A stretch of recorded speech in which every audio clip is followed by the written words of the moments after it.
Scenarios and use cases are constructed to describe how an actor, the person in your description who is performing some sort of action, how that person interrelates with a solution to accomplish one or more of the goals, or maybe just to respond to a situation. While the two terms scenario and use case are often used interchangeably, a scenario is commonly understood to define just one way an actor can achieve a specific goal. Conversely, a use case describes all possible results and is of course much more comprehensive. Scenarios are defined as a sequence of steps performed by actors describing the solution that allows an actor to reach a goal.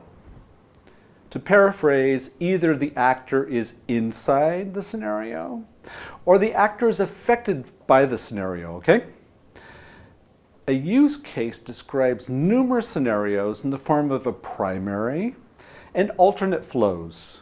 The primary or basic flow describes the simplest way to accomplish the goal of the use case.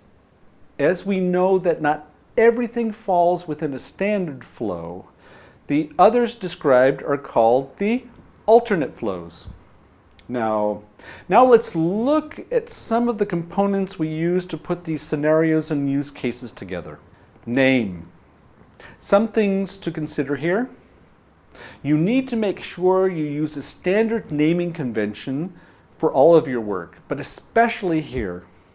Very often, you end up stringing these scenarios or use cases together to tell a story and need to make sure both the interrelationship and the document order is clear. In addition, we are talking about actions. So usually you use the verb form within the title. Actors. We already described what an actor is.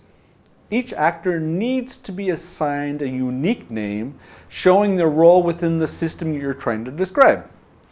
It doesn't have to be a job title and definitely shouldn't be someone's name. Why?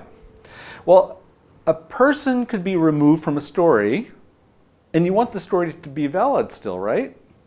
In addition, a specific person may play the role of multiple actors within various scenarios or use cases. So using actual names just makes your description confusing. The next one would be preconditions. Simply stated, it's something we need in order for the scenario or use case to take place. Some examples. The item must exist in a catalog, or the user must be logged in, something like that. Flow of events. This part is exactly what it says. Flow of events. How did the events take place? You described it, and we've already talked about a primary or a standard flow plus any and all alternate flows. In addition, we very well could have exceptions, right? They would have to be stated here. Postconditions.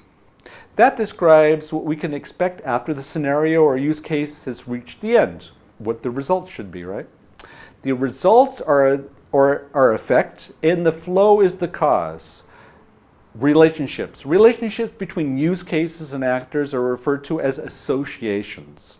Associations don't represent an output or input any time a dependency for that matter. It only shows that an actor has access, either partially or wholly, to the functionality characterized by the use case.